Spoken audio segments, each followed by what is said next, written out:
नमस्कार, सगरमाथा टेलिभिजनको प्रस्तुति एसटिभी च्याटमा यहाँलाई स्वागत छ। म सुनिल दाहाल। नेपाली कांग्रेसको विशेष महाधिवेशनले मुलुकको मूल राजनीति तरङ्गित भएको छ। फागुन 21 को निर्वाचन जति नजिकिँदैछ त्यति नै कांग्रेसको विशेष महाधिवेशनले बढी चर्चा पाइरहेको छ। कांग्रेसको विशेष महाधिवेशनले कस्तो खालको निर्णय गर्छ र विशेष महाधिवेशनको निष्कर्ष के आउँछ, त्यस पछाडि मुलुकको राजनीति अर्कोतर्फ जान सक्ने खालका टीका टिप्पणी र विश्लेषण पनि भइरहेका छन्। नेपाली कांग्रेस टुक्रिन्छ भनेर एक थै मान्छेले त्यो निष्कर्ष निकालिसकेका छन्। अब कांग्रेस सङ्लो नरहन सक्छ र गगन थापा समूहले अर्को पार्टी बनाउँछ। अब त्यसपछि निर्वाचन प्रक्रियामा जान्छ।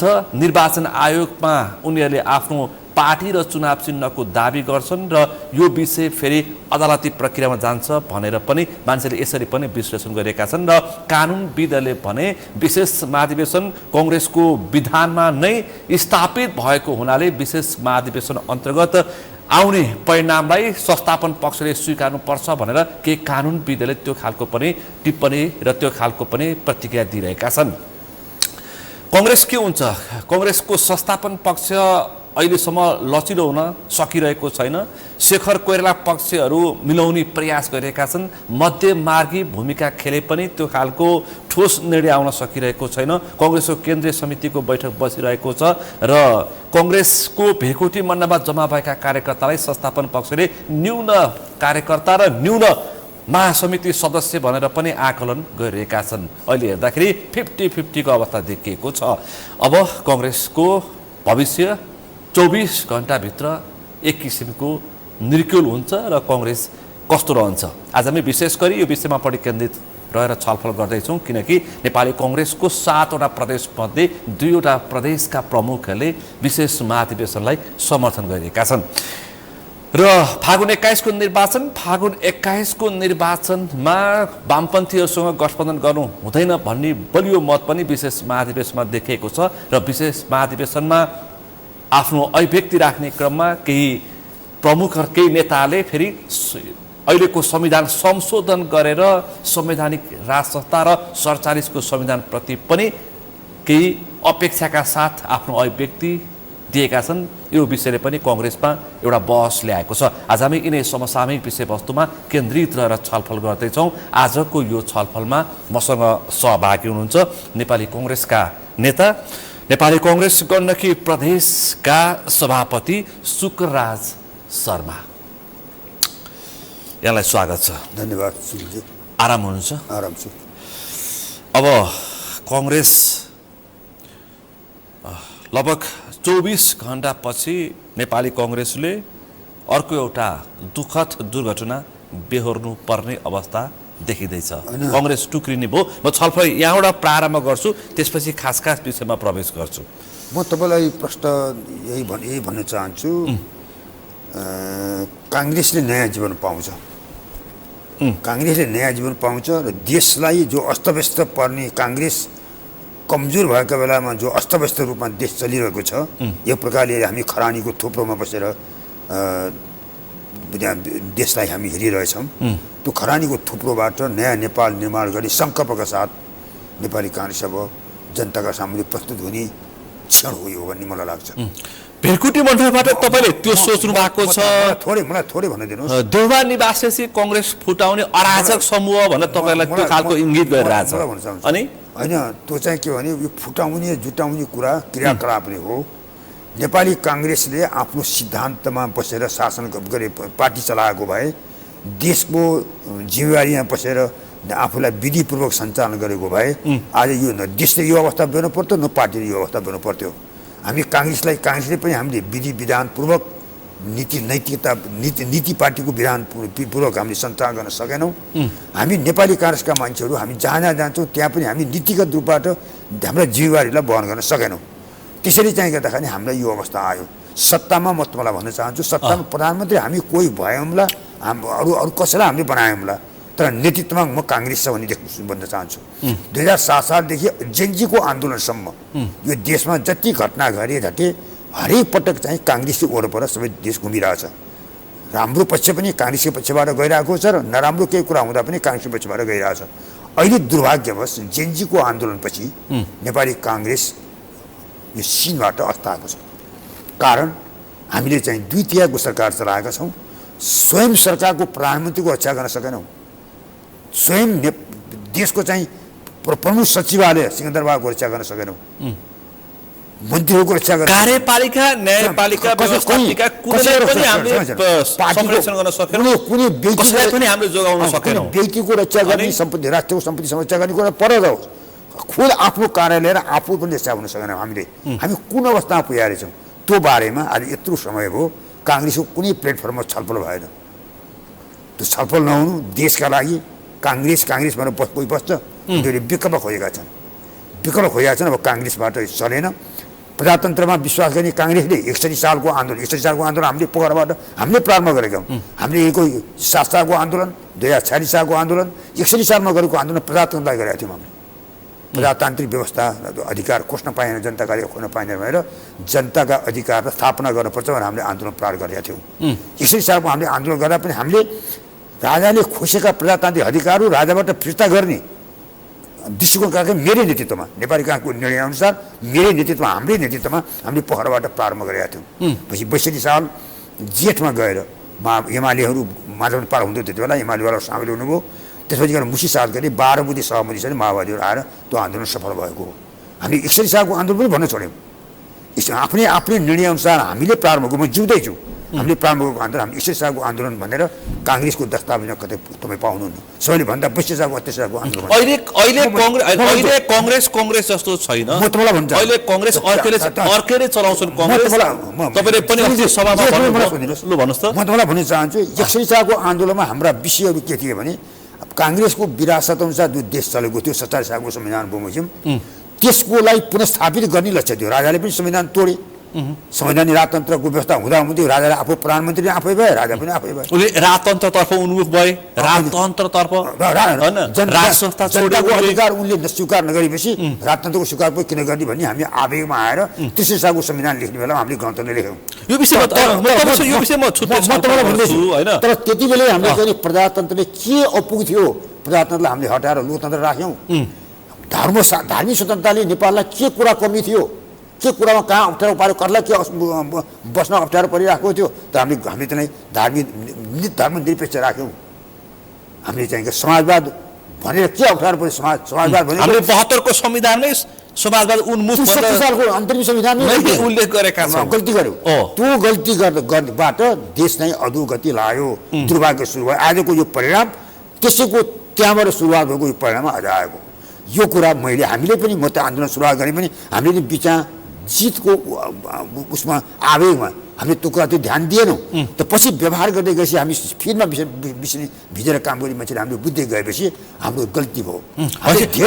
आजको दिन तपाईँ सनातन हिन्दू राज्य सहितको राज संस्थाको पक्षमा उभिएको हो।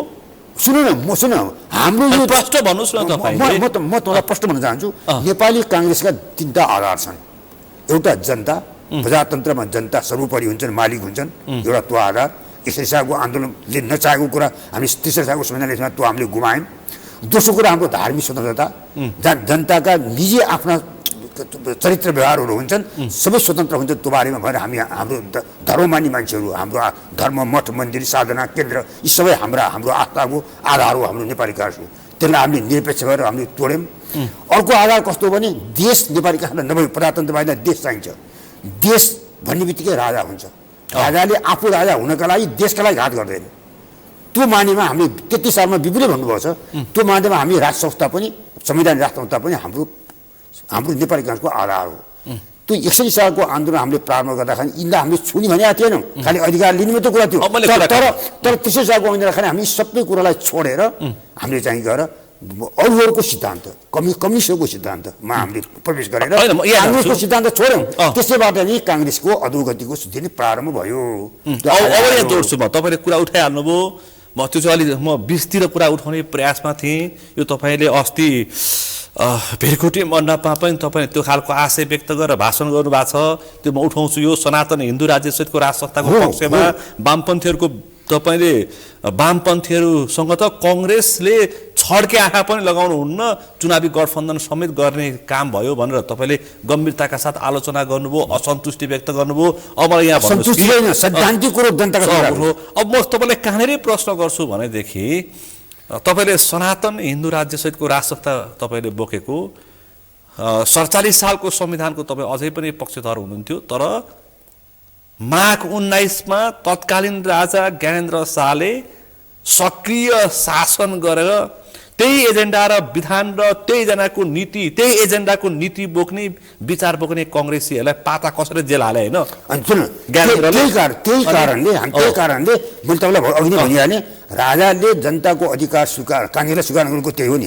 जनताले स्वीकार नगरेपछि हामीले राजालाई किन मान्ने भनेर हामीले चाहिँ गणतन्त्र लेख्यौँ, त्यति बेला हामीलाई आनन्द पनि आयो। तर उसँग देश जोडिएको हुन्छ भन्ने कुरा हामीले व्यवस्थापन गर्न सकेनौँ। गणतन्त्र ल्यायौँ, गणतन्त्र ल्याएपछि व्यवस्थापन गर्नु पर्थ्यो नि। जो राजालाई अहिले अनेक प्रतिक्रियावादीहरूले प्रजातन्त्रका विरोधीहरूले राज संस्थालाई राजालाई प्रयोग गरेर अस्थिरता निम्ताइरहेका छन्। त्यो अवस्था आज आउने थिएन। आज यस्तो अवस्थामा हामी पुगेका छौँ कि त्यसको व्यवस्थापन काङ्ग्रेसले गर्नुपर्छ। त्यो काङ्ग्रेसले व्यवस्थापन गर्नु भनेको पुनः राज संस्थालाई संवैधानिक बनाएर राख्ने हो। त्यो कुरा हामीले तपाईँ कांग्रेसी नेता, पुरानो कांग्रेसी नेता, त्योसँगै तपाईँ अहिले तपाईँको जिम्मेवारी नेपाली कांग्रेसको गठबन्धन प्रदेशको तपाईँ सभापति, तपाईँ सिधै भन्नुहुन्छ सनातन हिन्दू राज्य सहितको राजसत्ताको पक्षमा। म तपाईँलाई भन्न चाहन्छु, म नेपालीको सभापति भएपछि त्योभन्दा पहिलेबाट मेरा विचारहरू म सार्वजनिक गर्दै गर्थेँ। योभन्दा पहिले मैले सगरमाथा पनि टिभीमा के बोलिरहेको छु, कति प्रसङ्ग चल्यो होला भयो होला। मैले जुन बेला गरिबको सभापति बसेँ त्यसपछि मैले पार्टीलाई पुरानो अवस्थामा फर्काउनुपर्छ भनेर हामीले अभियान थालेका छौँ। हाम्रो कार्यालयमा राष्ट्रियता प्रजातन्त्र समाजवाद भनेर माथि राखिएको छ। यद्यपि हाम्रो विधानमा त्यो छैन, हाम्रो पार्टीको विधानमा त्यो छैन। तपाईँ त्यो राख्नु भएको छ? त्यो राखेर हामी सञ्चालन गरेका छौँ। कांग्रेस पार्टी कार्यालयको ब्यानरमा कार्यालयको बोर्डमा हाम्रा लेटर प्याडहरूमा हाम्रा किराको सबै ठाउँमा राष्ट्रियता प्रजातन्त्र समाजवाद भनेर हामीले राखेका छौँ। हामीले सबै नेताहरूलाई आदर गर्छौँ, तर बिपी कोइराला सबैको नेता भएको हुनाले बिपी कोइरालाको मात्रै फोटो राखेर हामीले कार्यक्रम चलाउँछौँ। हामीले अरू नेताहरूलाई सम्मान गर्छौँ, तर सबैको फोटो राखेर हामी गर्दैनौँ। अर्को प्रश्न दस्तावेज हामी तयार गर्दैनौँ। त्यो दस्तावेज कम्युनिस्टहरूको प्रजातन्त्रमा सठिक दोहोरो अर्थ नलाग्ने शब्दहरूद्वारा काङ्ग्रेस सञ्चालन गर्नु त्यसले पद्धति सञ्चालन भएर हामी पार्टीलाई सुधार गर्ने क्रम हामीबाट प्रारम्भ गरेका छौँ। अब तपाईँसँग अर्को प्रश्न, गगन थापा र विश्वप्रकाश जस्तो खुङ्खार र धुरन्धर गणतन्त्रवादीहरूको समूहमा लागेर तपाईँले सनातन हिन्दू राज्य सहितको राजसत्ताको पक्षमा वकालत गर्न सक्नुहुन्छ? म उहाँहरूको पक्षमा होइन, नेपाली काङ्ग्रेसको पक्षमा। उहाँहरूले यो मैले उठाएको कुराको पक्षमा उहाँले काम गर्नुहुन्छ। उहाँले भोलि देशलाई नेतृत्व दिन सक्नुहुन्छ। उहाँले यो कुरालाई अङ्गीकार गर्नुहुन्न, पार्टीको नीति बनाएर जानुहुन्न। उहाँहरूले व्यक्तिले गर्न सकेको होइन नि, नीति छलफल गर्न सकेको। त्यही उहाँहरूले पनि यो नीतिलाई अङ्गीकार गर्नु भएन, कार्यरूप दिनु भएन भने उहाँहरूले पनि देश चलाउन सक्नुहुन्न। भोलि प्रधानमन्त्री बन्नु होला, पार्टी सभापति बन्नु होला, सबै बन्नु होला, गर्न सक्नुहुन्न। संहिता विरोधी पनि म तपाईँलाई अहिले संहिता विरोधी म तपाईँलाई भन्दैछु, म के भन्छु भने पार्टीलाई विरासतमा फर्काएर नीतिका आधारमा शासन पद्धति चलाउनु पर्छ। त्यति बेला जो पनि नेता हुन सक्छ, जो पनि पदमा जान सक्छ, प्रधानमन्त्री कोही पनि बन्न सक्छ। अर्को कुरा म तपाईँलाई भन्न चाहन्छु, अहिले संहिता जुन छ ईश्वर चाहको आन्दोलनपछि आएको संहिता जुन छ, संहिता प्रजातन्त्रको सबभन्दा महत्त्वपूर्ण पक्ष संहिता हो। किन? जनताको सबभन्दा आफ्नो अभिभावक, नजिकको अभिभावक, घरको ढोकाको आफ्नो आँगनको अभिभावक सङ्घीय सरकार हो। त्यो चाहिँ कुरालाई इमान्दार, योग्य, नैतिकवान मान्छेले सञ्चालन गर्ने हो भने त्यो मानिसहरूलाई उपहार हो, त्यो वरदान हो। सुन न, प्रजातन्त्र वरदान हो, तर त्यो योग्य व्यक्तिले चलाउनुपर्छ। अधिकार केन्द्रमा राख्ने अनि त्यहाँ गएका मान्छेलाई के गरेर नदिएपछि भएको बजेट दुरुपयोग हुने, काम गर्न नसक्ने, परिणाम दिन नसक्ने, जनता एकातिर सरकार एकातिर हुने परिणामका कारणले यो विवादमा आएको। प्रजातन्त्रमा संहिता उत्कृष्ट व्यवस्था हो। तर अहिले चाहिँ यो संहिता आम मान्छेलाई इरिटेसन भएको छ। कारण अयोग्य मान्छेहरूको हातमा त्यो पुग्यो, अधिकार सबै केन्द्रमा राखे। यो अधिकार नलिएर गएको मुख्यमन्त्रीले त्यहाँ केही कुनै योजना केही कुरा के गर्न सकेनन्। खालि त्यहाँ भएको बजेट तोकिएको कुरा खर्च गर्नु बाहेक, सत्तामा बस्नु बाहेक अरू केही काम गर्न परिणाम दिन नसकेको हुनाले जनताका हितमा जनतालाई आपनत्वको बोध गराउन नसकेको कारणले यो विवादमा आएको। प्रजातन्त्रमा त्यही चाहिँ त्यसले लोकतन्त्रमा त्यस्तो हुन्छ। अहिले हामी प्रजातन्त्र लोकतन्त्र भन्यो नि, लोकतन्त्रमा त्यही हुन्छ। अब तपाईँले फेरि के पनि भन्नुभएको छ भने अब लोकतन्त्र नबनौँ, प्रजातन्त्र भनौँ भन्न थाल्नु भएको छ। म तपाईँलाई भन्न चाहन्छु, किन? लोकलाई जसले शासन गर्ने अधिकार जसको हातमा हुँदैन त्यो लोक हुन्छ। जसले शासन गर्ने अधिकार राख्छ त्यो प्रजा हुन्छ। रामले प्रजा भएर शासन गरे, प्रजाले जे चाहन्छन् रामले त्यही गरे, रामले जे चाहन्छन् प्रजाले गरेन। रामले जे प्रजाले भन्छन् त्यही कुरा गरे, चाहिँ राम राज्य भयो। अहिले कति हजार लाख वर्षपछि पनि राम राज्य जस्तो शासन गरेर हामी भन्छौँ। तर अहिलेका हाम्रो शासकहरूले आफू सत्तामा जाने, आफूहरू मालिक बन्ने, जनतालाई रैती बनाउने, कार्यकर्तालाई दास बनाउने परम्परा लोकतन्त्रमा हुन्छ। तपाईँको यो 47 को संविधान गगन र विश्व प्रकाशले मान्छन्।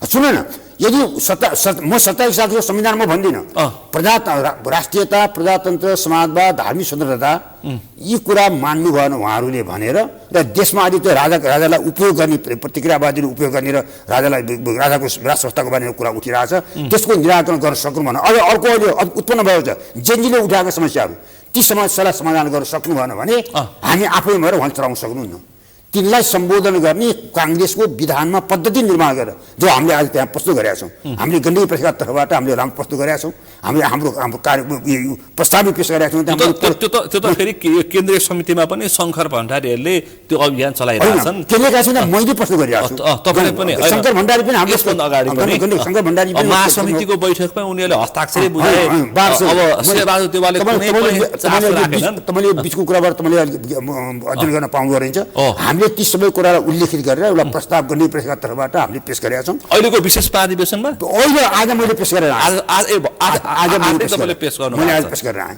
म तपाईँलाई पठाइदिन्छु अहिले, मसँग यही छ, म तपाईँलाई पठाइदिन्छु। हामीले पेश गरेर आएका छौँ, त्यहाँ हामी सबै कुरा यसलाई विश्लेषण गरेर खोलेका छौँ। अझ म त तपाईँलाई के भन्दैछु भने हामी प्रत्यक्ष अप्रत्यक्ष रूपमा सही सत्ताको जिम्मेवारी छौँ। वरपर हाम्रो सत्ता घुमिरहेछ, देश आज खरानी भएको छ, त्यसको जिम्मेवारी काङ्ग्रेसले लिनुपर्छ। सुने न, सार्वजनिक रूपमा टुनी खेलमा उभिएर काङ्ग्रेसले गल्ती गर्यो, अब हामी दोहोऱ्याउन भनेर प्रतिबद्धता यो बचेले निर्णय गर्नुपर्छ भनेर त्यो काङ्ग्रेसको संस्थापन पक्ष शेरबहादुर देउवा र लगायतका त्यो टिमभित्र रहेका 7 भाइ छन् नि, प्रकाश मान सिंह, प्रकाश शरण महत, कृष्ण प्रसाद सिटौला, विजय कुमार गच्छेदार अनि विमलेन्द्र निधि लगायतका ती 7 भाइ छन् नि, शशाङ्क कोइराला पनि अर्को, यिनीहरूले त त्यो जेएनजी भदौको 23 र 24 गतेको आन्दोलनलाई तिनका वरिपरिका मान्छेले आतङ्ककारी द्वेषद्रोही भनिरहेछन्। तपाईँहरू चाहिँ के भन्दै हुन्छ भने जेएनजीको विद्रोहलाई, त्यो मागलाई आत्मसात गरेर सम्बोधन गर्नुपर्छ, अपरत्व लिनुपर्छ म तपाईँलाई भन्न चाहन्छु। 23 गते जुन कुरा उठाएर जेएनजीको नाममा आन्दोलन भयो, अनि त्यो हाम्रो सरकारमा बसेका बेलामा हामी जिम्मेवारी भएको बेला त्यसलाई अकर्मण्यताका कारणले त्यो उत्पन्न भएको हो। हामीले कुशल प्रशासन दिन सकेको भए त्यो अवस्था आउँदैन छैन। त्यसमा त्यो उठाएका कुराहरूलाई हाम्रो पुरापुर समर्थन हुनुपर्छ। तर भोलिपल्ट जेएनजीको आन्दोलनमा जो नोक्सान भयो त्यसलाई सरकारले, राज्यले अनुसन्धान गरेर उचित दण्ड दिनुपर्छ। क्षतिपूर्ति राज्यलाई व्यक्ति विषयलाई दिलाउनुपर्छ। जहाँ नोक्सान पर्छ राज्यले त्यो क्षतिपूर्ति दिनुपर्ने हुन्छ। त्यस कारण चाहिँ के भने त्यसलाई त्यो जिम्मेवारी पनि काङ्ग्रेसको अबको नेतृत्वले लिनुपर्छ। त्यसकारण त्यो 23 र 24 गते घटनाको जिम्मेवारी काङ्ग्रेसको नेतृत्वले पनि लिनुपर्छ। त्यो बारेमा हामीले यत्रो घटना हुँदा पनि हाम्रा 2/3 सरकार हाम्रो छ, हामीले त्यति भोलिपल्ट यस्तो थाहा नपाएर हामीले त भनिरहेको थियौँ। हामीले मैले शेरबहादुरलाई मैले भने भोलि चाहिँ यो देशमा ठुलो दुर्घटना हुँदैछ, तपाईँ चाहिँ एमालेबाट सरकारबाट फिर्ता हुनुहोस् भनेर मैले उहाँको पिए मार्फत एउटा मात्र मैले भनेको छु, उहाँले सुन्नु भएन। भोलिपल्ट त्यो घटना घट्यो। त्यसो हुनाले त्यतिसम्म पनि अन्दाजा उहाँकै ज्यान गएको, झट्टै भएको उहाँले अन्दाजा राख्न सक्नु भएन। त्यस्तै अहिलेको म तोलाउँछु, जस्तो 23 र 24 हुन्छ भने 2/3 सरकारले अन्दाज लगाउन सकेन, अनुभव गर्न सकेन, सूचना लिन सकेन। त्यस्तै अहिलेको हामी नेपाली काङ्ग्रेसको नेताहरूले पनि यहाँ चाहिँ यो अहिलेको यो विषय महाधिवेशनमा यत्रो जागर आउँछ भने उहाँले अन्दाज गर्न सक्नु भएन। उहाँले यसलाई चाहिँ के भने यो उचाइ गर्नुभयो, के भन्छन् यसलाई, धेरै आए पनि 25% मान्छे आउलान्। उहाँले यसको अनुमानै गर्न सक्नु भएन। अझ म तपाईँलाई भन्न चाहन्छु, सबै मान्छेहरूले आज विकल्प खोजेका छन्, पुरानोबाट मुक्त हुनका लागि विकल्प खोजेका छन्। काङ्ग्रेसको विकल्प, एमालेको विकल्प, किन के कारणले सबैले एकै ठाउँमा गएर लोकतन्त्र भन्न थाले। काङ्ग्रेसले गयो भने लोकतन्त्र, शेरबहादुर गयो भने लोकतन्त्र, प्रचण्ड गयो भने लोकतन्त्र, एमाले गयो भने लोकतन्त्र, राप्रपा गयो भने लोकतन्त्र। को हो त नि फरक के कारणले अनुहार हेरेर फरक तपाईँलाई भन्छ। म यही पक्षलाई पार्छु, हाम्रो र अरू पार्टीको बिचमा फरक छ, काङ्ग्रेसको छैन फरक छैन अहिले फरक किन फरक छ? 61 सालसम्म हामी फरक छौँ। हामी प्रजातन्त्रवादी, उनीहरू प्रजातन्त्रवादी होइन। हामी चाहिँ समाजवादी हौँ, उहाँहरू समाजवादी होइन। हामी धार्मिक स्वतन्त्रता पक्षवादी हौँ, उहाँहरू धर्मनिरपेक्षवादी हो। हामी चाहिँ के भनेदेखि संवैधानिक राजतन्त्रलाई पनि यो देशमा राखेर राज चलाउनु पर्छ भनेर हामी विश्वास गरेर आएका थियौँ, उहाँहरू होइन। तर हामीले अरूको सिद्धान्तलाई भित्राएर आफूलाई विसर्जन गऱ्यौँ। त्यही दिन विश्लेषण गरेका कारणले आज यो अवस्था आएको हो। त्यस कारण काङ्ग्रेसलाई पुनर्जीवित गराउनका निमित्त पुनर्जागरण गराउनका निमित्त हामीले त्यो सिद्धान्तमा फर्काउनु पहिलो काम हो। अहिलेसम्म हामीले कुरा काटेँ मैले के कुरा काटेँ भन्दाखेरि तपाईँले राज संस्थाको अलि ओकालत बढी गर्नुभयो, बढी गर्नु छैन होइन तपाईँले गर्नुभयो। अब म के भन्छु भनेदेखि एकचोटि शिकार गरिसकेको बाघ एकचोटि शिकार गरिसकेको बाघ पटक पटक पल्किन्छ।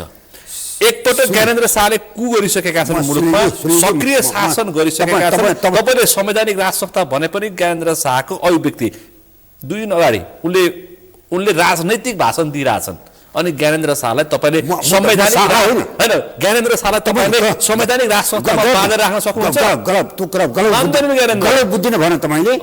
मैले तपाईँ चाहिँ संवैधानिक राजतन्त्र भएर मैले भनेको छु। त्यो संस्था हो। ज्ञानेन्द्रको व्यक्तिको कुरामा म जान्न चाहन्न। संस्था हो। त्यो संस्थाले जस्तो बेलायतमा पनि संवैधानिक प्रजातन्त्र भएको ठाउँमा राजालाई पहिले त्यस्तै भएर यो पेपरले आन्दोलन गरेर भनेर हटायो। पछि चाहिँ राज संस्था यो संस्था चलिन्छ भनेर राखेर निरन्तर सम्मानित रूपमा चलिरहेछ। जापानमा चलिरहेछ, देशका संसारका धेरै मुलुकमा चलिरहेछ। संवैधानिक राजतन्त्र जनताको अधिकार खोज्ने राजा होइन, राज संस्था होइन, संवैधानिक रूपले सञ्चालित राज संस्था। यो हाम्रो जस्तो विविध परिस्थिति धर्मले, भूगोलले, जातिले, जनजातिले सबै कुराका कारणले गर्दा विविधता भएको मुलुकमा एउटा आज सबैको साझा संस्थाको आवश्यकता चाहिने रहेछ भन्ने कुरा विगतको इतिहासले अहिले प्रमाणित गर्यो। त्यस कारण चाहिँ राज संस्थाको कुरा मैले त्यसरी गरेको। तपाईँ परिपक्व पुरानो एउटा यो मुलुकको धेरै व्यवस्था पनि हेरिसकेको अनि धेरै संविधानमा पनि तपाईँले काम गरिसकेको मान्छेलाई मैले धेरै भनिनँ, तर हामीले देखेको चाहिँ ज्ञानेन्द्र शाहको सक्रिय शासनको त्यो मानसिकता चाहिँ अहिलेसम्म 1 इन्च पनि तलमाथि भएको राजाले अहिले 58 साल के अरे माघ 19 गते राजाले त्यो शासन चलाएपछि सबभन्दा पहिलो व्यक्ति मै हुँ। हाम्रो फागुन 7 गते अधिवेशन तोकेका थियौँ, म सभापति थिएँ। हाम्रो केन्द्रबाट सबै नेताहरू चाहिँ होम अरेस्ट हुनुहुन्थ्यो, बकाल हुनुहुन्थ्यो। हामीलाई पार्टीले निर्णय गरेको थियो यो राजाको अहिले लिएको विरुद्ध आन्दोलन गर्ने भनेर हामीलाई पत्र दिने पनि कोही थिएन। के अरे गोविन्दराज जोशी सहमहामन्त्री हुनुहुन्थ्यो, म पार्टी सभापति थिएँ। तपाईँले त्यो पत्र एउटा हामीलाई पठाइदिनुहोस्, हामी आन्दोलन प्रारम्भ गर्छौँ भनेर मैले भने। कसरी पत्र पठाउने, गिर्जाको भेट हुँदैन, उहाँलाई होम अरेस्ट गरेर राखेको छ, म मेरो ठाउँमा छु, उहाँको सही कहीँ त कम्प्युटरमा त होला, त्यहाँ झिकेर सही गरेर हामीलाई पठाइदिनुहोस्, हामी आन्दोलन गरिहाल्छौँ भनेर 7 गते तोकेको अधिवेशन 3 गते गरेर 7 गते मैले मेरो नेतृत्वमा 13 जना साथीहरू लिएर गएर मैले आन्दोलन प्रारम्भ गरेको। ज्ञानेन्द्रको अझै पनि तपाईँलाई विश्वास रहेछ? विश्वास रहेछ? तपाईँलाई प्रष्ट भन्छु, विश्वास त नहुनु होला। होइन, म त भन्छु, म राजा ज्ञानेन्द्रका प्रति मेरो कुनै न ईर्ष्या छ, न डाह छ, न बदला छ, न कुनै मोह छ, केही छैन। म त के देशका लागि राज संस्था पनि एउटा चाहिँ अपरिहार्य। यसो कुरा गरौँ त त्यसमा शर्माज्यू। अब 47को संविधान अनि 72को संविधानलाई काहीँ फ्युजन गर्न सकिन्छ? 72को संविधान, 47को सनातन हिन्दू राज्य सहितको राज संस्थाको संविधान अनि यता चाहिँ 72को समाजवाद उन्मुख गणतान्त्रिक राष्ट्रपतीय प्रणालीको चाहिँ यो संविधानलाई कसरी मर्ज गर्ने? त्यसो भए अब सुन्नु नि त, म तपाईँलाई कहन्छु भने 72 सालको संविधानमा 63 सालको अन्तरिम संविधानमा लेखिएका कुराहरू प्रायः त्यहाँ परेका छन्। सिद्धान्त त त्रुटि छ, देश हितमा छैन। त्यही हुनाले हामीले सबभन्दा पहिले नै यो देश प्रजातन्त्र बेगर चल्दैन, लोकतन्त्र त्यहाँ के हुन्छ, लोकतन्त्र हटाउनुपर्छ, धर्मनिरपेक्ष हटाउनु, धर्म स्वतन्त्रता राख्नुपर्छ, गणतन्त्रका ठाउँमा संवैधानिक राजतन्त्र राख्नुपर्छ र अन्त्य फेरि के भनेदेखि यो संहिताका बारेमा कानुनले बढी सुरक्षित गरेर योग्य मान्छेद्वारा सञ्चार हुने व्यवस्थाको त्यसलाई परिमार्जन गरेर राख्नुपर्छ। 27 सालको संविधानमा संहिता थप्नुपर्छ, भन्नुभयो नि, भन्नुपर्छ। 72 सालको संविधानमा यी कुरा सबै हटाएको हुनाले यो चाहिँ संहिताप्रतिको आक्रोश धेरै बढी छ। कारण के हो भनेदेखि अहिलेको मान्छे चलाए, अधिकार सबै केन्द्रमा राखे। सुन, राज्यले राख्यो, पार्टी म गणितको सभापति छु, मलाई के अधिकार छैन। अनि त्यसकारण म के भन्छु, केपी ओली, पुष्पकमल दाहाल प्रचण्ड, शेरबहादुर देउवा, माधव कुमार नेपाल अनुहारले फरक होलान्, सिद्धान्तले एउटै हो। अनि तिनका दस्तावेजका शब्दहरू फरक होला होइन लोकतन्त्र तिनका पार्टीको नाम फरक होला चुनाव चिन्ह फरक होला कहिलेकाहीँ त एकै ठाउँमा चुनाव चिन्हमै भोट हाल्छन् तर तिनीहरूको प्रवृत्ति तिनीहरूको नैतिकता तिनीहरूको प्रवृत्ति तिनीहरूको नैतिकता तिनीहरूको चरित्र एउटै छ किनभने किन एउटै छ भने एउटै सिद्धान्तमा उहाँहरू हिँड्नुहुन्छ त्यसकारण आजको हाम्रो आवश्यकता यो विश्व महादेशको आवश्यकता त्यही हो अरू पार्टी र हामी बिचमा अन्तर छ हामी फरक छौँ हामी प्रजातन्त्रमा विश्वास गर्छौँ फर्कौँ हामी हाम्रो सिद्धान्तमा विरासमा फर्कौँ भनेर हामीले हाम्रो तर्फबाट प्रस्ताव पेश गरेका छौँ अब तपाईँलाई फेरि म विशेष महाधिवेशनमा अब फेरि फर्काएँ मैले भिरकोटी मण्डपमा अब तपाईँहरूलाई भोलिदेखि आज केन्द्रीय समिति बैठकमा केहीले भनिसके त्यो भिरकुटी मण्डपमा जम्मा हुने सबैलाई पाता कसेर अनुशासनको कारवाही गरेर पार्टीबाट निष्कासन गर्नुपर्छ भनेर त्यहाँ सानेपाको पार्टी केन्द्रीय कार्यालय बोलिसके तपाईँलाई निष्कासन गरिन्छ अब तपाईँ भोलिदेखि तपाईँ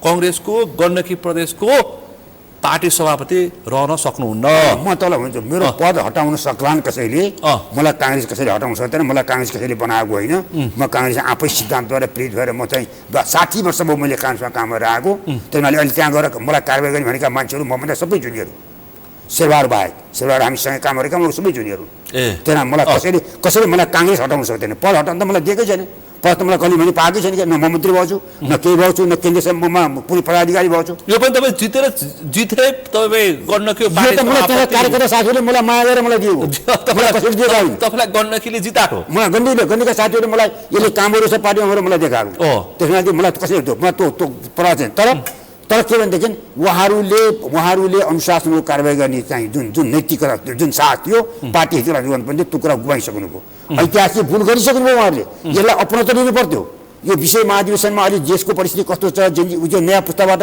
आन्दोलन नक्कली मान्छे त्यो समय आएपछि सिन्धुपाल्चोकको काङ्ग्रेसी नेता मोहन बस्नेतले भनेको भिरकुटी मण्डपमा जम्मा हुनेहरू ती सबै नक्कली महासमिति सदस्य होइन सुन न ती जो भएर आखिर तिनी सबै यो काङ्ग्रेसी नै होइन आक्रमण गर्नु पर्यो भनेर हुन्छ मोहन बस्ने भन्दा मैले राजनीति गरेर म जेल लाग्ने त मोहन जन्मेकै थिएन अनि हुन्छ त्यो होइन त्यो आवेग उत्तेजना बित्यो नाम कसरी नलिउँ यहाँ यस्तो हुन्छ भने आकलन जस्तो 23 गते 24 गतेको घटना हुन्छ भनेर सरकारले आकलन गर्न सकेन त्यस्तै यो भिरकुटी मण्डपमा यस्तो हुन्छ भनेको सत्तामा बस्नेले 23 र 24 गतेको तपाईँले प्रशंसा गर्नु भयो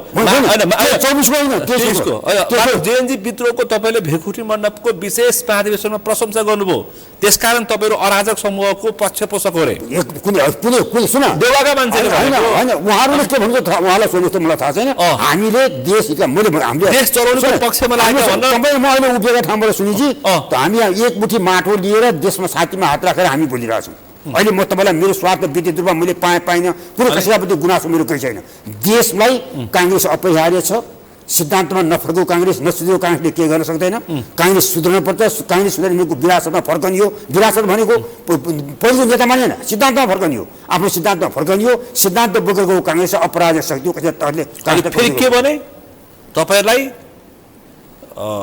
केपी ओलीको महासचिव शङ्कर पोखरेलले त भने यो तपाईँहरूको विशेष महाधिवेशन विदेशीको डिजाइनमा अमेरिकन र पश्चिमाहरूको डिजाइनमा ठुलो रूपमा यो महाधिवेशनको खर्च सबै डलरमा भइरहेछ सुन्नुहोस् है केपी ओलीको महासचिव शङ्कर पोखरेल भन्ने नाम सुन्नुभएको छ अरे कङ्ग्रेसको पार्टी सभापति शेरबहादुर देउवाले यो आन्तरिक होइन यो बाह्य खेल भइरहेछ अब पार्टी फुटोस् भने अनि सुन हामी कमजोर भएका बेलामा आफू कमजोर भएका बेलामा आफ्ना दोष नदेख्नेले आको प्रभाव देख्छ त्यसैले हामी कमजोर भएर यो परिस्थिति आयो भने कुरा उहाँहरूले बुझ्नुहुन्न उहाँले बुझ्दैन उहाँलाई अहङ्कार छ उहाँहरूले बुद्धि नियो भएर देखेन अर्काको प्रति हामी कमजोरमा को आउँछ तपाईँको मेरो बिचमा तपाईँ र म बराबर बस्छौँ तपाईँको सभा पनि मेरो सभा बराबर हामी राखेर बस्छौँ तपाईँलाई सम्मान मैले सम्मान तपाईँले मलाई सम्मान गरेँ भने को आउँछ त हाम्रो माझमा तपाईँले म यहाँ झगडा थाल्नु भाइ बिचमा बहिनी आइहाल्छ अरे त्यसमाले हाम्रो झगडाका कारणले हामीले आफूलाई नचिनेका कारणले विदेशीहरूको पनि कुरा भयो होला तर कति भएको छ त्यो जति जहाँबाट त्यो उहाँले शङ्कर पोखरेलले को थाहा नपाउ अमेरिका यहाँको थाहा पाउने उहाँले अमेरिकाकै मान्छेहरू चाहिँ उहाँ त्यसबाट उहाँले त थाहा पाउनुभयो हामी त होइन हामी त नेपालीमा हामी त काङ्ग्रेसका मान्छे हौँ काङ्ग्रेसको कुरो मात्रै देखिरहेको छौँ हामी अरू त देखेकै छैनौँ हामी त हामी काङ्ग्रेसलाई सुधार्न हामी सक्यौँ भने अरू कसैले हाम्रा प्रवेश गर्न पाउँदैन हामी सुधारिएनौँ हामी राम्रो गरेर आफ्नो बाटो जान सकेनौँ भनेदेखि अरू हाम्रा फेरि अर्को के पनि भने भन्दाखेरि काङ्ग्रेसीहरूले देउवाका काङ्ग्रेसीहरूले चाहिँ त्यो भेरकुटी मण्डपमा आउने महासमिति सदस्यहरू होइनन्, तिनीहरू चाहिँ रवि लामिछानेका कार्यकर्ताहरू आएर त्यहाँ भरिएका हुन् भनिरहेछन्। होइन, म त्यहाँ आएको छु, गण्डकी प्रेसको सभापति हुँ। म गण्डकी प्रेसका चाहिँ 25 लाख मान्छेको जनताको प्रतिनिधि गरेर म त्यहाँ आइरहेको छु। एक्लै शुक्रबार बोलिरहेको छैन। मलाई चाहिँ गएर मलाई विदेशीको देख्ने, एमालेको देख्ने, अर्काको देख्ने हो भनेदेखि उहाँहरू को हो त नि? त्यसो भए उहाँहरूले आफैले भन्नु पऱ्यो नि त। हामीलाई आफ्नो ठाउँबाट हामीलाई बाहिरको देख्नेले बाहिरको भएर देख्नुभयो हामीलाई। तपाईँले गण्डकीबाट महासमिति सदस्य बोकेर आउनुभयो कि रवि लामिछानेका कार्यकर्ता लिएर आउनुभयो? होइन, पुरै रविलामको कहाँ छ? मेरो आकापरेको मैले किन उनीहरूले के भन्छ मलाई थाहा छैन। सुन, हामी सबै नेपाली कहाँका साथीहरू, हाम्रा मानिस प्रतिनिधि साथीहरू आएका छन्, हाम्रा अधिकारी छन्, हाम्रो यो 14 मानिसहरू भाग लिएका सबै साथीहरू त्यहाँ आएका छन्, सबैले भाग लिएका छन्। कोही त्यस्तो आएको छैन। अनि राष्ट्रपति रामचन्द्र पौडेल सबैको नाम हालिदिनु भएको छ तपाईँले। फेरि तपाईँले रामचन्द्र पौडेलको नाम पनि अहिले यहाँ देखिँदैछ। रामचन्द्र पौडेल पनि त्यहाँ त मान्छे सदस्य थियो, उहाँको नाम त निर्वाचन उसबाट हट्नु पर्ने, त्यो हटेको छैन पार्टीको लिस्टबाट। पार्टीको लिस्टमा उहाँको नाम आयो। उहाँले त पार्टी त निर्वाचन आयो पनि छोड्नुभयो, राष्ट्रपति हुँदा पनि छोड्नुभयो। उहाँको जिल्लामा त नाम छोडेको छैन, जिल्लाबाट नाम आयो। त्यसबाट त्यो नाम यहाँ केन्द्रमा भएको नाम त्यहाँबाट आयो। त्यहाँ त्यो सबै जोडेर सहित गर्नुपर्छ नि, राष्ट्रपति सहित छैन नि, नाम त भएको त हो नि, मानिसप्रति त हो नि, नेता हो उहाँको। त्यो सबै जोडेर तिनीहरूले 2600, 2700, 2800 भनिरहेछन्। त्यसलाई होइन, म तपाईँलाई भन्न चाहन्छु त्यहाँको उपस्थिति 10,000 छ। त्यहाँ आधिकारिक सिग्नेचर गर्ने सदस्यहरूको सङ्ख्या मात्र त्यो अहिले बताएको, त्यहाँ जसले सही गरेको छ उसको नाम त्यहाँ छैन। त्यो भ्रम नपर्नुहोस्, त्यो चाहिँ पुरानो हो। जसले हस्ताक्षर गरेका छन् तिनीहरूको 14 मानिसमा प्रतिनिधि भएर आए, उनीहरूका मध्येका त्यहाँ सिग्नेचर छ। 14 मानिसमा निर्वाचित भएर आएका मान्छेको बाहेक अरू सदस्य छैन। अवश्य त्यहाँ त उपस्थित त्यहाँ त 20,000 उपस्थित छैन। तर त्यहाँ सही त 2600ले गरेका छन्। त्यस हुनाले महाधिवेशन सदस्यले त्यहाँ जसले सहभागी हुनु पाउने अधिकार छ उनले सिग्नेचर गरेका छन्। सिग्नेचरको आधारमा हामीले त्यो हिसाब गरिदियो। ल भन्नुहोस्, अब तपाईँलाई अब केन्द्रीय समितिको आकस्मिक बैठक बोलाइएको छ, मस्यो, अब तपाईँलाई कारबाही भयो।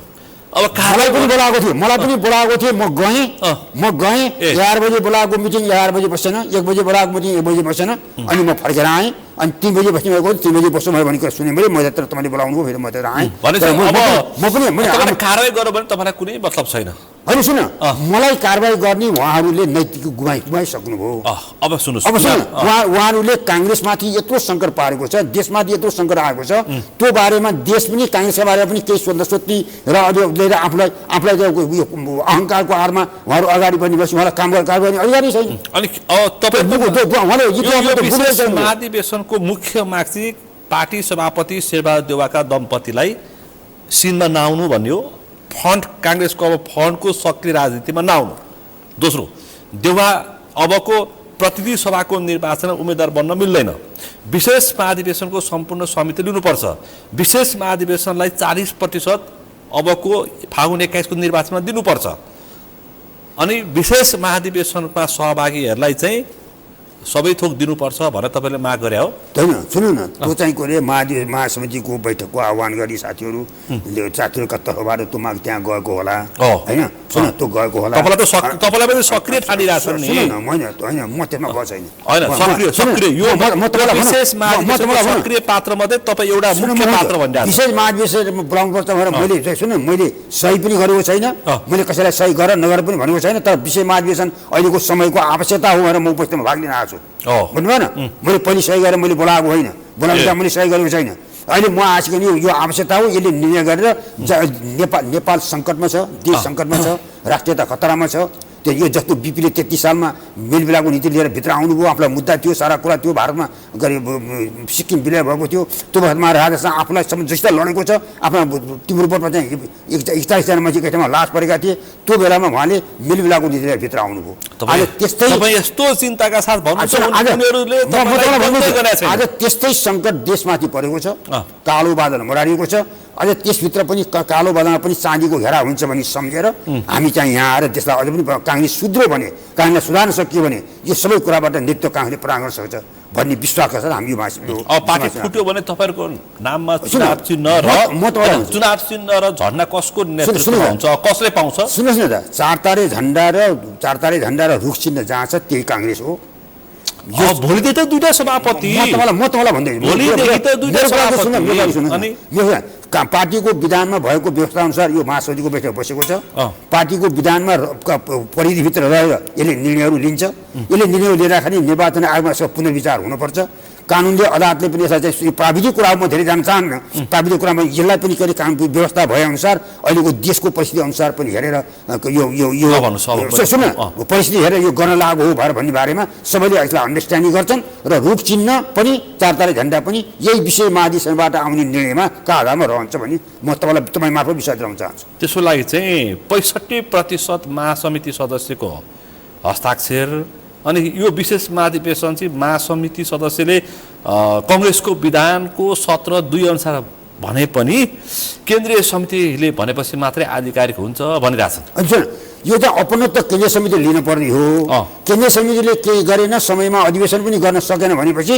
54% केन्द्रीय समिति बनाउने सदस्यहरू हुने महाधिवेशन प्रतिनिधि भनेका त महाधिवेशन प्रतिनिधि 54%ले तिमीले यो काम गर्न सकेनौ अधिवेशन गर्न पनि सकेनौ विशेष महाधिवेशन गरेर अलि समय सापेक्ष निर्णय गरेर अगाडि जानुपर्छ भनेर उनीहरू आफै अग्रसर भएर यो बैठक बोलाएको त्यसरी बुझ्नु पर्यो यसलाई चाहिँ चाहिँ हामीले बोलाएपछि हामीलाई बनाएको तपाईँहरू नै हो तब अपनत्व स्वीकार गर्छ उहाँहरू आउनु आइदिएका भए ऐतिहासिक भुल हुने थिएन उहाँहरू घमण्डले अहङ्कार गरेर आउनु भएन अनि अझ पनि छैन आउनु भएन अझ पनि आउनु टाइम छ होइन आएका मान्छेहरू भागिरहेछन् रे किन को भएको छैन जस्तो चन्द्र भण्डारी सुनिल शर्मा देवेन्द्र कणेल लगायतका मान्छेहरूले चाहिँ उहाँ तपाईँले जसको नाम लिनुभयो उहाँहरू म आउन्दासमा के अरे ढुकुटी मण्डपमा हुनुहुन्छ उहाँले बाहिर कता के भन्नुभयो मलाई थाहा छैन उहाँहरू त्यही हुनुहुन्छ मैले आउनु पार्टी फुटाउनुतर्फ लागे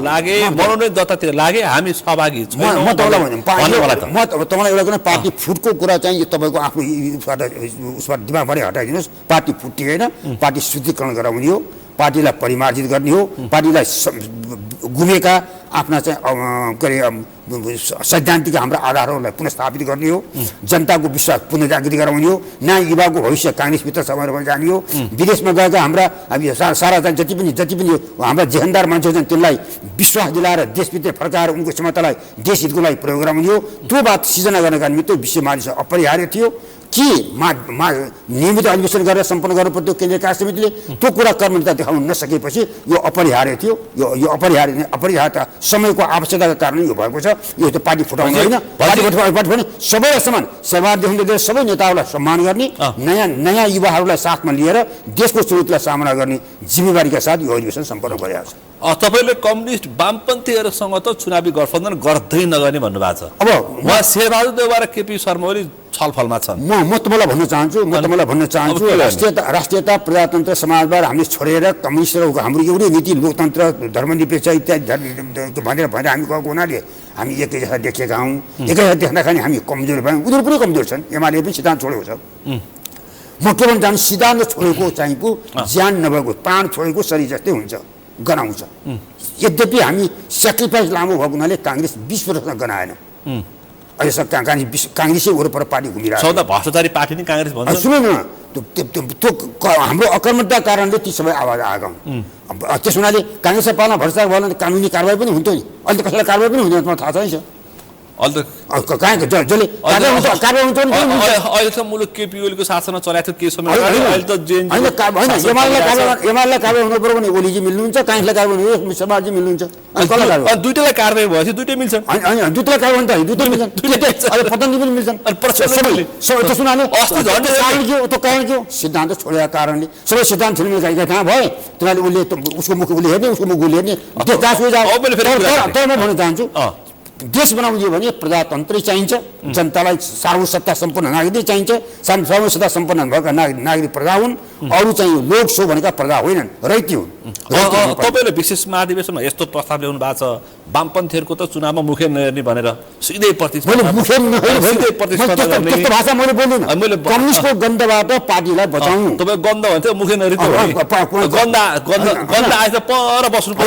उनीहरूको सिद्धान्त र हाम्रो सिद्धान्त अलग छ उनीहरूको चरित्र हाम्रो चरित्र अलग छ, उनीहरू हामी अलग हौँ भनेर जनताका सामुन्ने अलग देखाएर कहाँ जानुपर्छ हाम्रो भाषा। म तपाईँलाई हामीले त्यहाँ प्रस्तुत गरेको प्रस्ताव म तपाईँलाई उपलब्ध गराउँछु। त्यसबाट हेर्नु प्रष्ट भाषा छ, तपाईँले बुझेको भाषा भन्नु भने हामीले लेखेको भाषा मैले गन्ध भनेपछि पढाइ बस्नु होइन। गन्ध भनेको कुनै पनि कुरामा उनीहरू हामी सैद्धान्तिक रूपले कहाँ हुन सक्दैनौँ। उनीहरू हामी अलग हौँ। उनीहरू कम्युनिस्ट हुन्, हामी प्रजातन्त्रवादी हौँ।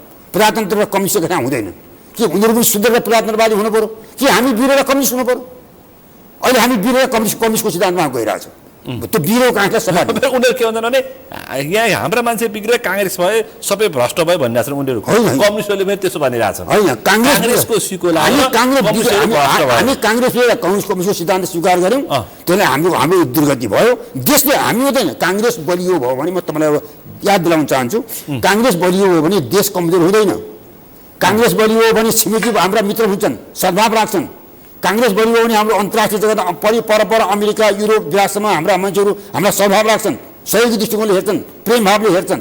काङ्ग्रेस कमजोर हुँदा देश कमजोर हुन्छ, विदेशीले हेप्छन्, छिमेकीले हेप्छन्, अन्तर्राष्ट्रिय क्रियाकलाप हुन्छ। अहिले त्यो अवस्था छ। अब यो अवस्थाबाट तपाईँ पनि नेपाली, म पनि नेपाली, तपाईँ काङ्ग्रेस हुनु म भन्दिनँ, तर म के भन्छ, तपाईँ प्रजातन्त्रवादी बन्नु भएन भने तपाईँ नेपालको हित देख्न, सुन्न, कल्पना गर्न, कामना गर्न सक्नुहुन्न। अब सुन्नुहोस्, तपाईँ यति क्रान्तिकारी हुनुभएको छ भिरकुटी मण्डपमा विशेष महाधिवेशनमा। केपी ओली, पुष्पकमल दाहाल प्रचण्ड र शेरबहादुर मिलेर अस्ति लगभग 15-16 दिन अगाडि झन्डै सम्झौता गरिसकेका थिए।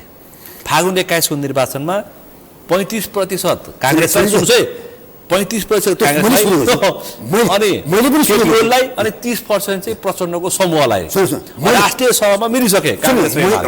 राष्ट्रिय सभामा एउटा प्राविधिक कठिनाइ छ, म तपाईँलाई त्यो पनि प्रश्न गर्न चाहन्छु। राष्ट्रिय सभामा के प्राविधिक कठिनाइ छ भने अलग अलग पार्टी रहँदा पनि कसरी बहुमत ल्याउन नसक्ने, एउटा पार्टी अर्को पार्टीसँग मिल्दाखेरि अरू पार्टीको केही पनि नआउने अवस्था भएको हुनाले दुईटा पार्टी बाद अझ पनि अरू पनि मिल्न पर्थ्यो। दुईटा पार्टी मिलेर सँगै जाँदाखेरि सबै सिटहरू दुईटा पार्टी बराबर ल्याउन पाइने अवस्था भएको हुनाले यहाँ यो समझौता गर्ने कुरालाई हामी सबैले स्वीकार गरेका छौँ। तर आम निर्वाचनमा हामी चुनाव जितेर सरकारमा जान पर्दैन। 2/3 लिएर सरकारमा जाँदाखेरि अहिले तपाईँलाई मैले भनिहालेँ, प्रधानमन्त्री आफ्नै प्रधानमन्त्रीको रक्षा गर्न सकेनौँ। हामीलाई किन चाहियो 2/3? तर हामी चुनावमा बरु हारेर कबल गर्नुपर्छ। तर हामी काङ्ग्रेसकै झन्डा बोकेर जाने, जनताका जाने आधार हामीले तयार गर्नुपर्छ। हामी यदि अहिले मान्छेले के भन्छ,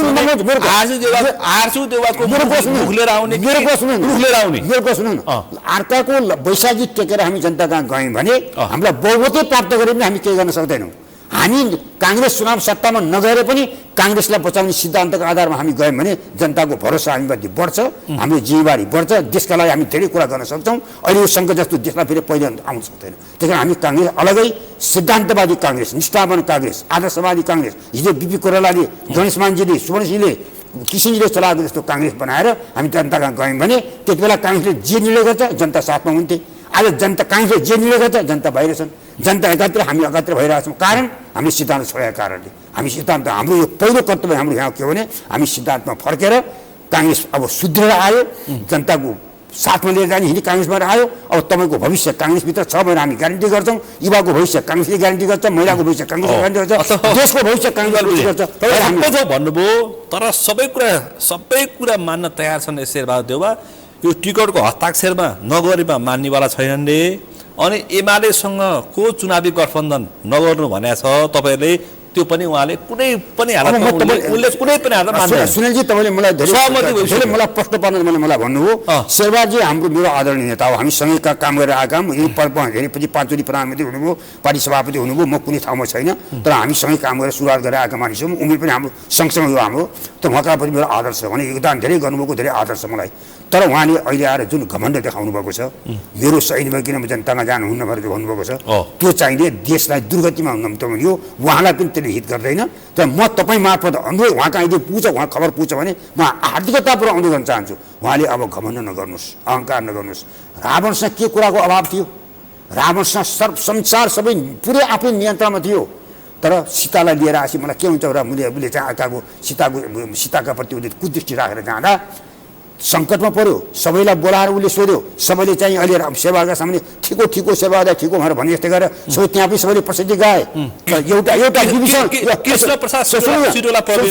विभीषणले भने हामीले सीताका प्रति हामीले बुझाएन भनेदेखि यहाँ दुर्घटना गर्छ लङ्का रहँदैन भनेर भने उसलाई निकालिदियो देश निकाल गरिदियो रावणले आज लङ्काको के हाल भयो इतिहास पनि पढ्नुभएको छ त्यस्तै अवस्था अहिले आएको छ सेवाको सामुन्ने उहाँले आफूलाई अहङ्कारबाट मुक्त हुनुहुन्छ उहाँ सम्मानित भएर अहङ्कारबाट मुक्त हुनुहुन्न देश गयो प्रजातन्त्र गयो सारा कुरा गयो उहाँका कारणले उहाँको इज्जत गयो मर्यादा गयो हिजोको पार्टी सभापति भएको मर्यादा सारा गयो उहाँले हिजो त्यत्रो अपमान सहनुभयो हामीले म मात्रै काशी गण्डकी प्रेसबाट हामी मात्रै संवेदना व्यक्त गऱ्यौँ दुःख व्यक्त गऱ्यौँ हाम्रो सभापति जस्तो भगवान गर्न पाइँदैन क्षतिपूर्तिको माग गर्नु अरू कसैले गरेन उहाँले कतिजनालाई बनाउनु भयो कतिजना कार्यकर्ताहरू भयो कतिजना नियुक्ति दिनुभयो कसैले गरेन त्यसमाले त्यो मतलब गऱ्यौँ तर हामीले गऱ्यौँ हामीले चाहिँ गएर पोखराबाट त्यो घटनाको हामीले भर्सना गऱ्यौँ 24 घटनाका लागि सम्बोधन गर्नुपर्छ पार्टीले त्यसलाई अङ्गीकार गर्नुपर्छ 24 घटना त भर्सना गर्नुपर्छ हामीले भन्यौँ हामी मात्रै हौँ त्यही हामी सिद्धान्तबाट चलाउनुपर्छ भनेर हामी जानेवाला हौँ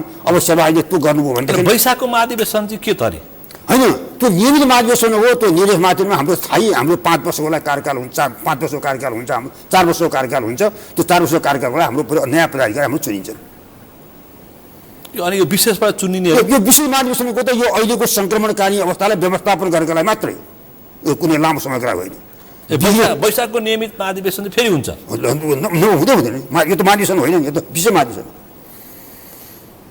यो दुईवटा अवस्थामा हुनसक्छ केन्द्रीय कार्य समितिले आफ्नो अधिवेशन ताम्य गर्न समयमा लिन सकेका निर्णयहरूलाई निर्णय नलिँदाखेरि देशको अवस्था एकातिर कानुन सभा एकातिर भएको हुनाले यो निर्णय गर्न आवश्यकता छ भन्ने एउटा कुरा दोस्रो कुरा के भने पार्टी सभापतिको कुनै कारणवश खाली भएको भए त्यसलाई परिपूर्ति गर्नलाई गर्ने हाम्रो पार्टीमा हामी प्रधानमन्त्री गगन थापा होइन सुन न प्रजातन्त्रमा गगन थापा होइन जो म पनि हुनसक्छु नि उहाँको लागि मेरो कुनै इच्छा छैन म उमेर पनि काटिसकेको छ तर प्रजातन्त्रमा जो पनि हुनसक्छ गगन थापा अहिले किन अरू जो पनि हुनसक्छ नि हिजो गगन थापा को थियो साधारण एउटा विद्यार्थी होइन आज महामन्त्रीको तेरो ठाउँमा पुगिसक्नुभयो प्रजातन्त्रले त्यहाँ पुर्याउँछ सबैलाई पुर्याउँछ समान पुर्याउँछ भोलि जनताको मन जितिसक्नुभयो कार्यकर्ता मन जितिसक्नु उहाँ प्रधानमन्त्री हुन्छ उहाँ अहिले त केही कुरा छैन तर प्रधानमन्त्री उहाँ नै भएर अहिले भन्नुपर्ने कुरा केही छैन प्रजातन्त्रमा पद्धतिले आउँछ जो त्यही प्रधानमन्त्री अब त गगन थापाले कङ्ग्रेस कब्जा गरिसके भनिरहेछन् होइन कब्जा होइन उहाँले नीतिलाई लिएर हिँड्नका लागि उहाँलाई नेपाली काङ्ग्रेसले उहाँलाई जिम्मेवारी सुम्पने वातावरण तयार भयो भने उहाँले नीतिअनुसार आफूलाई चलाउनुपर्छ नीतिअनुसार पार्टी चलाउनुपर्छ देशलाई नीतिअनुसार चलाउनु भने पद्धति निर्माण हुन्छ पद्धतिले शासन गर्छ गगन थापाले शासन गर्ने होइन त्यो गगन थापा त्यति बेला म भन्न चाहन्छु पद्धतिमा गगन थापा देशको मालिक होइन उहाँ सेवक हो भगवान राम सेवक हुन् भगवान राम मालिक होइनन् मालिक जनता थिए त्यति बेला पनि प्रजा थिए तपाईँ कोइराला परिवारसँग निकै नजिक हुनुहुन्थ्यो अहिले चाहिँ यो पछिल्लो पुस्ताका कोइराला परिवारका सदस्यहरू कहाँ चुकिरहेछन् यिनीहरू म तपाईँलाई भन्न चाहन्छु कोही डक्टरबाट आएका कोही चिकित्सकबाट आएका कोही जागिरे मुडबाट आएका तपाईँले एउटा महत्त्वपूर्ण कुरा उठाउनुभयो म बिपी कोइरालालाई 2026 सालमा मैले तरुण के अरे बनारसमा गएर मैले भेट्था म युद्ध गर्न आएको मलाई हतियार दिनुहोस् बिपी भएर म जाँदा कति पढाएको छु भनेर मलाई सोध्नुभयो मैले आइए पास गरेँ बिए पास गरेर तरुणको सङ्गठन गरेर भनेर मलाई उहाँले हतियार माग्नु भएकोलाई तरुणको सङ्गठन गरेर मलाई पठाउनु भयो त्यो पहिलो भेटबाट म प्रभावित भएर मैले जीवनभर अहिलेसम्म म कोइराला परिवार बिपी कोइरालाको सिद्धान्तमा मैले आफूलाई समर्पण गरेर मैले के पाएँ के पाइनँ कहिले मैले मूल्याङ्कन गरिनँ तर कर्तव्य कहीँ चुकचुकी भनेर म अहिलेसम्म सावधान छु अहिले पनि म कर्तव्यको लागि म तपाईँको सामने यो कुरा गरिरहेको छु म 80 वर्ष मान्छेलाई मलाई के चाहिरहेको छु म जीवन गुजारिसकेँ मैले मेरो साथीहरू बाहिर छन् त्यहाँदेखि म चाहिँ कर्तव्यबाट नचुकु भएर म यहाँ तपाईँको आइरहेको छु त्यसकारण मलाई कर्तव्यमा हिँड्न प्रजातान्त्रिक चरित्रलाई बचाउन राष्ट्रलाई शिरमा राख्ने जनतालाई सम्मान गर्ने सेवाको भावले काम गर्ने प्रेरणा बिपीबाट मैले पाएको हुनाले म आजसम्म त्यहाँ लगाइरहेको छु म जस्तो बिपी भक्त बिपीको सिद्धान्त भक्त कोइराला परिवार भएको छोराछोरी पनि कोही छैन म तपाईँलाई भन्न चाहन्छु त्यसै कारणले बिपीको भाइका कारणले गिरिजाबाबुसँग नजिकबाट मैले काम गरेँ धेरैपल्ट सभापतिहरू मैले काम गरेँ तर केही खोजिनँ मैले भाषा केही मैले पाइनँ मैले केही पाइनँ भने गुनासो पनि छैन म चुनाव लडेँ 3-4 चोटि म चुनाव हारेँ हार्दा पनि मेरो कारणले हारेँ म कसैलाई मैले दोष लाग्दिनँ म कहिले पनि निष्क्रिय बसिनँ त्यही कारण अहिले पनि म सुशील कोइराला शेखर कोइराला सबैका प्रति मेरो अचुक समाज श्राङ कोइराला सबैका प्रति मेरो सम्मान छ त्यो होइन सेवाका प्रति अरू जग्गाको पनि मेरो सम्मान छ मेरो एकदम पुरा आदर भाव छ तर उहाँहरू सबैले आफूलाई निजी रूपबाट हेर्ने होइन पार्टीलाई सेन्टरमा राखेर काम गर्नुपर्छ, जनतालाई मालिक बनेर काम गर्ने पद्धति उहाँले गर्नुपर्छ।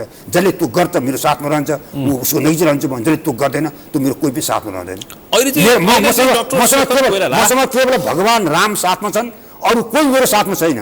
भगवान् मेरो साथमा छन्, भगवान्को रूपमा मैले सबैलाई हेरेर मैले सेवा गर्ने मेरो कर्तव्य हो, मलाई त्यही प्रेरणा भएको छ। तपाईँको विचारमा अहिले यो काङ्ग्रेस यसरी गन्दै आउने गरी बिगारेको को सिद्धान्त छोडेको कारण को त यिनीहरू 63 सालमा अन्तरिम संविधान लेख्ने बेलामा गिरिजाबाबु सभापति हुनुहुन्थ्यो, पार्टी प्रधानमन्त्री हुनुहुन्थ्यो।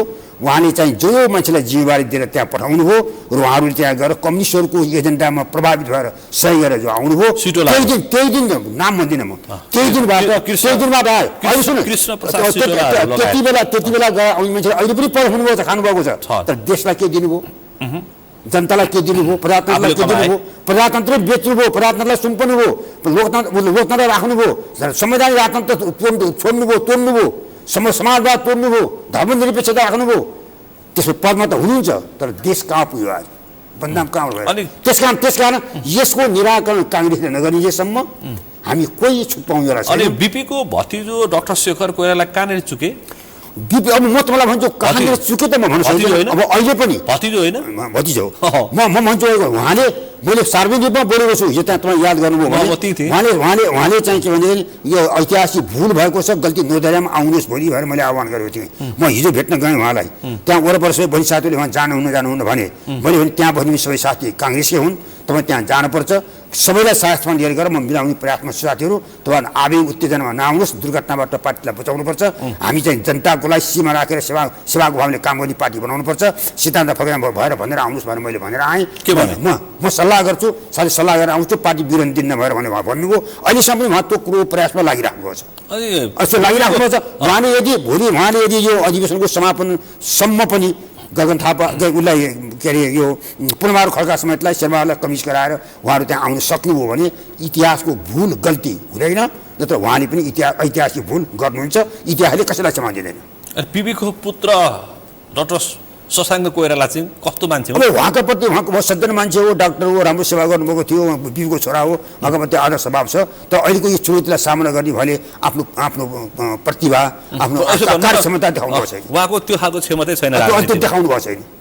देखाउनुहोस् त्यो क्षमता। पार्टी क्षमता साथमा विरासत कोइरालासँग होइन कि शशाङ्क कोइरालासँग छैन? होइन, उहाँसँग विरासत छ, तर यो कार्यक्षमता छैन। कार्यक्षमता बढाउने काम उहाँले मेहनत गर्नु, राजनीतिक क्षमता छैन, उहाँले मेहनत गर्नुपर्छ। अब त बुढेसकाललाई चाहिँ के मेहनत गर्नु? अब बुढेसकाल त म 80 वर्षमा म त छु, उहाँ त बल्ल मभन्दा 14 वर्ष कान्छो। तपाईँभन्दा बिरामी देखिनुहुन्छ, शारीरिक रूपमा डाक्टर भए पनि बिरामी त सन्चो हुन्छ नि। फागुन 21 मा कसले चुनाव जित्छ? यो अहिले हामीले आज भित्र प्रवेश गराएका योजनाहरूलाई स्वीकार गरेर काङ्ग्रेसले आफूलाई सुधारेर गयो भने काङ्ग्रेस 1 नम्बर पार्टी हुन्छ। अनि सुधार यो तपाईँको यो विशेष महाधिवेशनको एजेन्डा पार्टीले आत्मसात गरेन भने के हुन्छ? यो सुधारेर काङ्ग्रेसले पुरानै पद्धति लिने नयाँ अनुहार लिएर गयो भने काङ्ग्रेस चाहिँ अत्यन्तै तपाईँले खोज्नुपर्ने इतिहासमा फेरि खोज्नुपर्ने हेरेर काङ्ग्रेस पराजित हुन्छ। म तपाईँलाई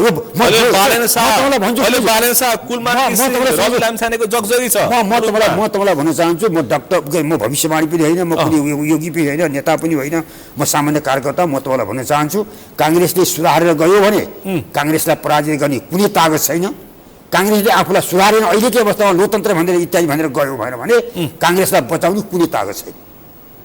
काङ्ग्रेस बच्चेन भने देश बच्दैन, बचाउँछ। तपाईँ हामी चाहिँ नेपाल आज बेलुका सुत्ने बेला एक थरी छौँ, बिहान उठ्ने बेला हामी अर्कै भएको भएर आउँछौँ, धेरै टाढा छैन सँगै आउँछ। विश्व राजनीतिक डरलाग्दो भइसकेको छ। त्यसो म फेरि तपाईँले कुरा कोट्याउनु भनौँ, हिजो चाहिँ अमेरिका धेरै टाढा थियो, भारत मार्फत अमेरिकाले नेपाललाई हेर्थ्यो।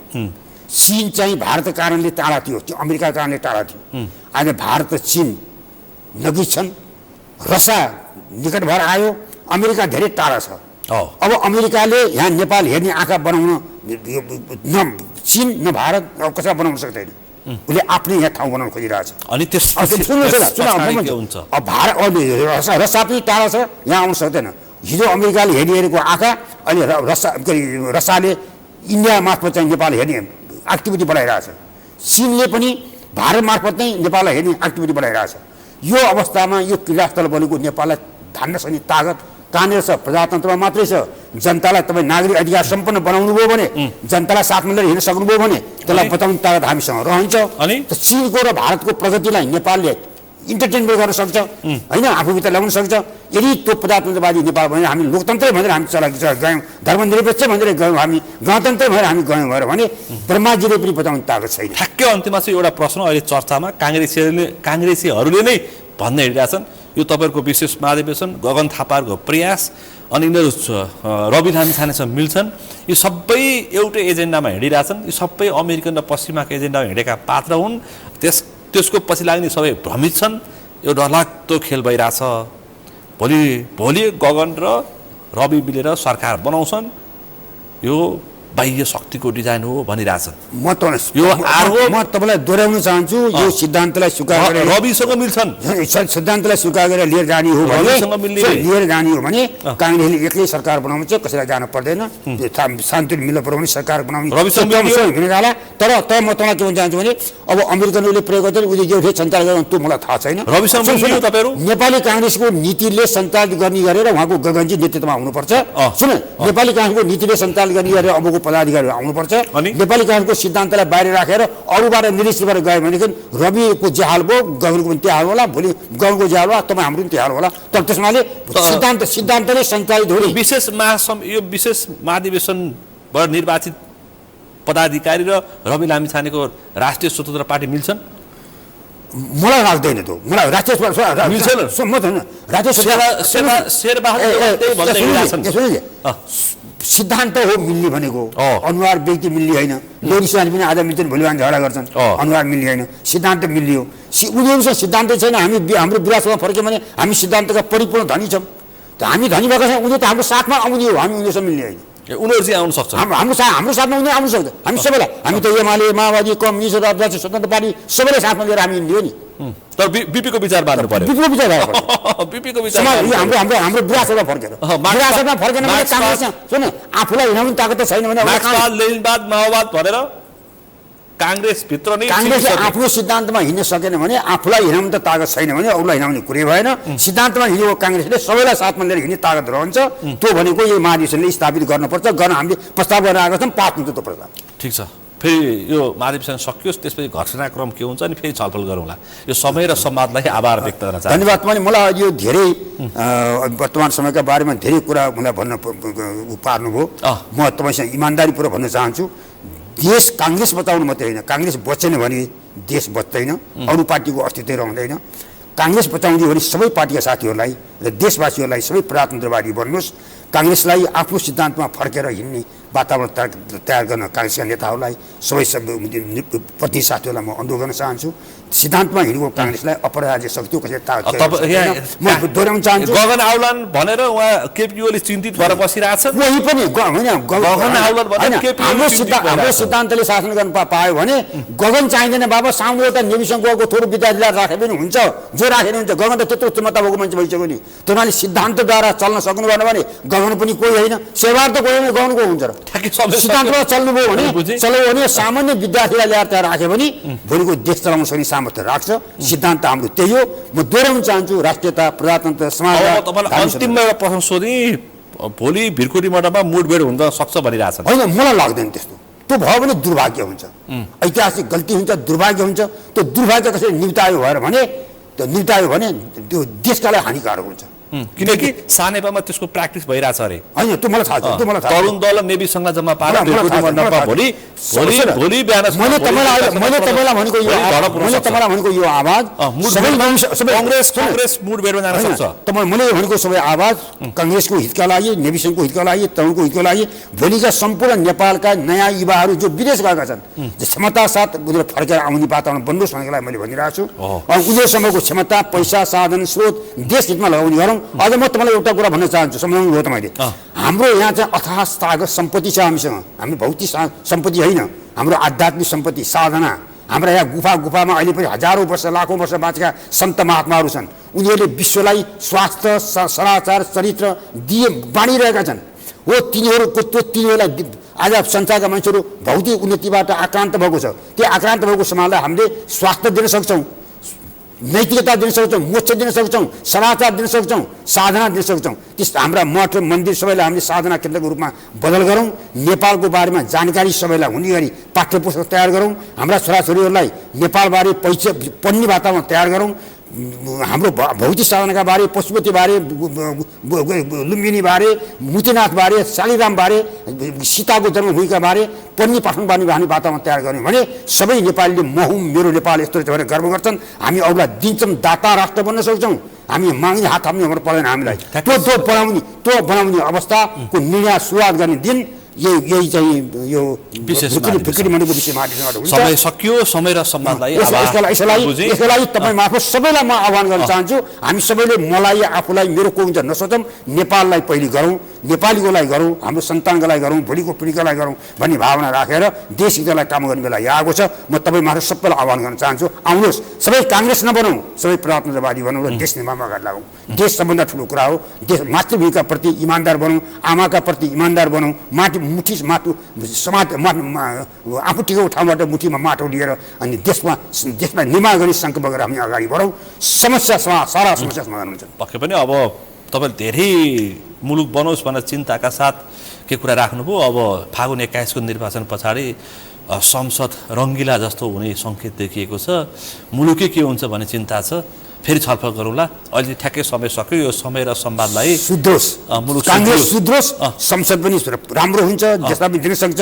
यो खरानीमाथि पनि हामी निर्माण गर्न सक्छौँ। तपाईँले भन्न सक्नुभयो। यो समय र संवादलाई आभार व्यक्त गर्न चाहन्छु। धन्यवाद। धेरै धेरै मलाई पनि यो मौका दिनु धन्यवाद। म त्यहाँ कार्यक्रममा थिएँ, मलाई बोलाउनु भयो, तपाईँले बोलाएको थियो, खुसी साथ म आएँ, प्रसन्न साथ म आएँ। यो म आएरसम्म मात्र भनेका कुराले सार्थक रूप लियोस्, देश हितमा काम गरी थोरै मात्रै गरौँ भने म आभारी रहनेछु। तपाईँलाई धन्यवाद। आज हामीले विशेष गरी नेपाली कङ्ग्रेसको विशेष महाधिवेशन र त्यस उप उठेका विविध खालका आशंका, उपशंका, कङ्ग्रेस टुटपुट, फागुन 21 को निर्वाचन प्रभावित हुन सक्ने लगायतका विषयमा जति आशंका छन् कङ्ग्रेसभित्रको विशेष महाधिवेशनको तिनै विषयवस्तुमा केन्द्रित रहेर छलफल गऱ्यौँ। आजको यो छलफलमा मसँग सहभागी हुनुहुन्थ्यो नेपाली कङ्ग्रेसका पुराना नेता र अहिले चाहिँ कङ्ग्रेस गण्डकी प्रदेशका सभापति